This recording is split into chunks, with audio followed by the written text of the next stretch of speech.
സതീഷേട്ടാ, അനുവേ എന്തിൻ്റെടാ നീ എപ്പോ വന്നേ?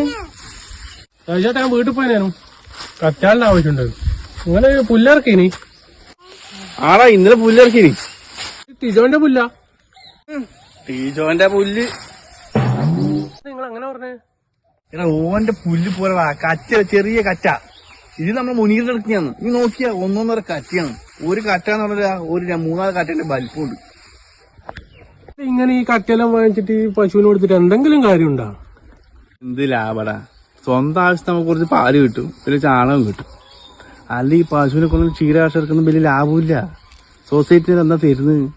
ഒന്നുമില്ല. കർഷകർ ഇവിടുന്ന് നഷ്ടമാണ്. എന്താല്ലേ? അല്ലടാ, പങ്ങളെ പെണ്ണാണോ മറ്റെന്തായി? ഉയ്യന്റെ ബിന്ദേച്ചി, അതിന്റെ കഥയൊന്നും പറയാണ്ടിരിക്കുന്ന നല്ലേ. അങ്ങനെ പറയുന്നേ?